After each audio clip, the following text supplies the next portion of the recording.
Welcome to Silver Spoon Heeru's kitchen. આજે આપણે માત્ર 20 મિનિટની અંદર બની જતો એવું મટર પુલાવ બનાવવાના છીએ, તે પણ કુકરની અંદર. તો ચાલો મિત્રો જોઈ લઈએ પરફેક્ટ માપથી એકદમ સરસ આવી રીતે છૂટા છૂટા ભાતના દાણા રહે એવો મટર પુલાવ એટલે કે વટાણાનો પુલાવ. સૌપ્રથમ આપણે ચોખા લેશું. હું અહીં આવી રીતે રોઝાના લઈ રહી છું. તો ફ્રેન્ડ્સ, મેઝરિંગ કપથી જોઈએ તો 2 કપ ચોખા અથવા તો વજનથી જોઈએ તો 400 ગ્રામ ચોખા લીધેલા છે. હવે આપણે ચોખાને ધોઈ લેશું.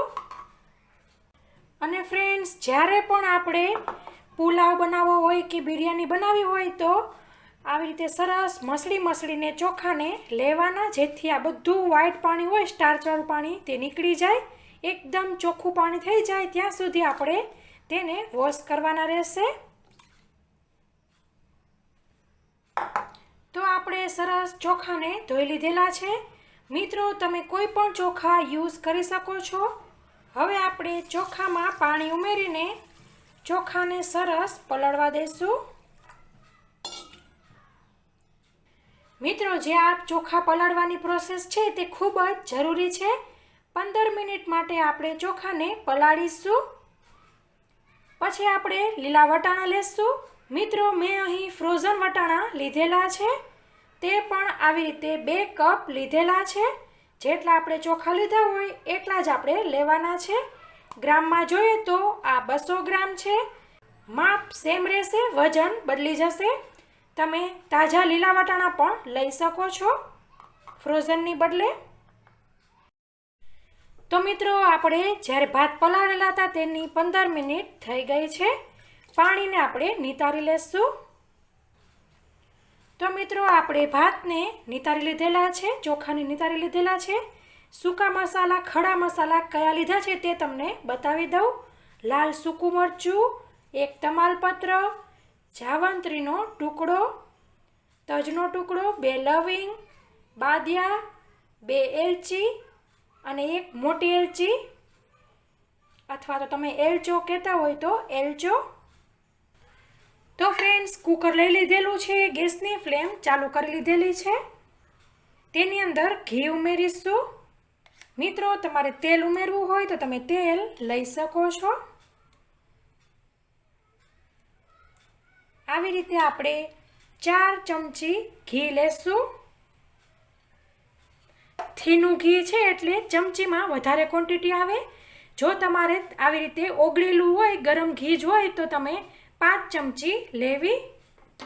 પછી તમે સહેજ તમારા હિસાબ પ્રમાણે વધઘટ કરી શકો છો, ઘરમાં જેવું ખવાતું હોય તે પ્રમાણે. ઘી આવી રીતે ગરમ થઈ જાય એટલે આપણે તેની અંદર ઉમેરીશું બધા ખડા મસાલા. અને આપણે આવી રીતે કુકરને જ ફેરવીશું.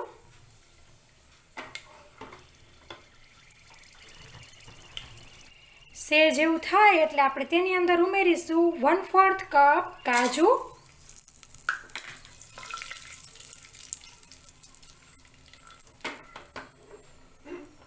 તમે જોઈ શકો છો સરસ બધા મસાલા સતળાઈ ગયા છે. ગેસની ફ્લેમ મેં કાજુ ઉમેર્યા પહેલાં ધીમી કરી લીધેલી છે. કાજુની માત્રા પણ તમારા હિસાબ પ્રમાણે તમે વધઘટ કરી શકો છો, સ્કીપ પણ કરી શકો છો. ઉમેરવા ન હોય તો તમે તેમ પણ કરી શકો છો. સેજ આપણે આવી રીતે ગુલાબી કાજુ થાય એટલે તેની અંદર આપણા વટાણા હતા તે ઉમેરી દઈશું.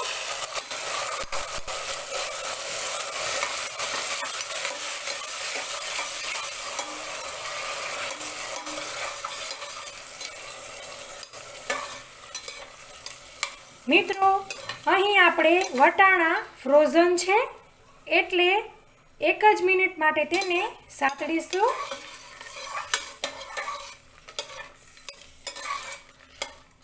ગેસની ફ્લેમ મીડિયમ કરી લેશું. જો તમે તાજા લીલા વટાણા લીધા હોય તો 1 મિનિટની જગ્યાએ 2.5 મિનિટ જેવું આવી રીતે તેલ કે ઘીની અંદર સાતળવું. તો આપણી 1 મિનિટ થઈ ગઈ છે.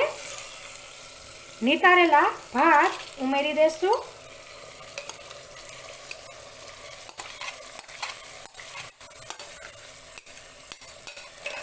અને આપણે તેને પણ મિક્સ કરી લેવું.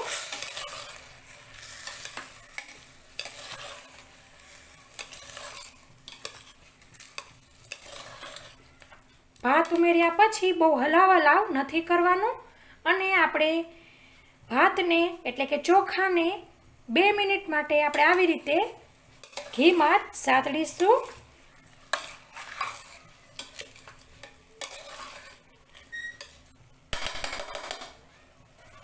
તો બાજુમાં આપણે પાણી પણ માપીને લઈ લઈશું.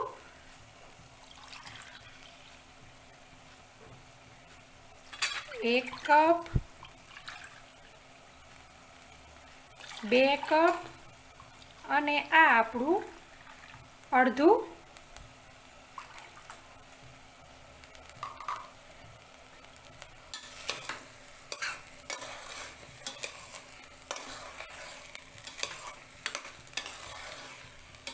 એક કપના હિસાબે 1/4 કપ પાણી લેવાનું છે.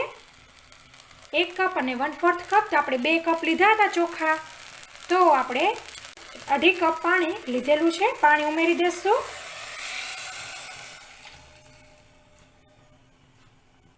સાથે આપણે અડધી ટેબલ સ્પૂન મીઠું ઉમેરશું. સ્વાદ મુજબ તમે લઈ શકો છો. હવે હલાવી લેશું. આપણે તરત જ ઢાંકણું બંધ નથી કરી લેવાનું. આ જે પાણી ઉમેર્યું છે તે ગરમ થઈ જાય એટલે કે પાણીમાં બબલ આવવા લાગે ત્યાં સુધી આપણે ખુલ્લું જ રાખીશું. ગેસની ફ્લેમ ફાસ્ટ કરી લેવી. જો મિત્રો તમે જીરુંનો વઘાર કરશો ઘીમાં તો તમારા ભાત સેજ યલોઈશ ડાર્ક કલરમાં જશે. પણ તમે આવી રીતે જીરુંનો વઘાર નહીં કરો તો મસ્ત એકદમ વ્હાઈટ કલરનો પુલાવ તમારો રેડી થશે. તો મિત્રો તમે જોઈ શકો છો પાણી ગરમ થવાનું ચાલુ થઈ ગયું છે. તરત જ આપણે ઢાંકણ બંધ કરી લેવું. ગેસની ફ્લેમ ઓલરેડી ફાસ્ટ જ છે.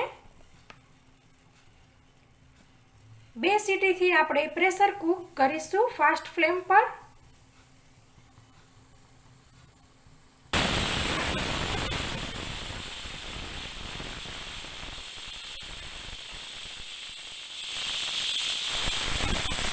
મિત્રો આ આપણી બીજી સીટી હતી. ગેસની ફ્લેમ બંધ કરી લેશું અને તેની મેળે જ આપણે ઠંડુ કુકરને થવા દેવાનું છે. વરાળ કાઢીને ઠંડુ નથી કરવાનું. તો તેની મેળે પ્રેશર નીકળી જાય ત્યાં સુધી એમનેમ રહેવા દેશું. તો ફ્રેન્ડ્સ પ્રેશર નેચરલી એમનેમ નીકળી ગયું છે. ખોલી લેશું ને ચેક કરી લેશું.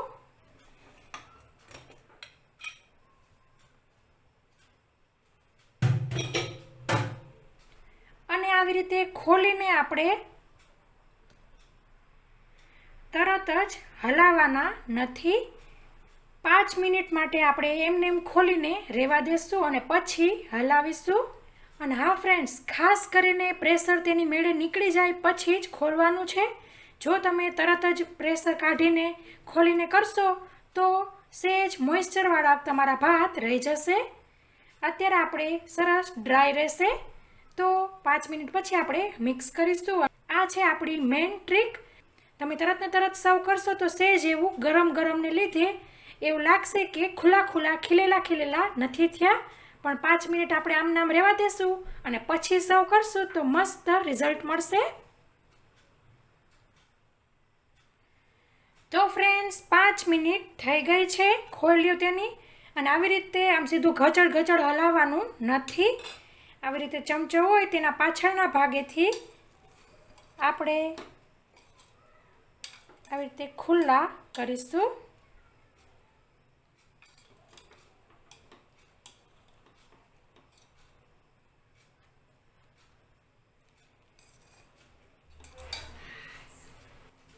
તો તમે જોઈ શકો છો સરસ આપણા છૂટા ભાત થયા છે.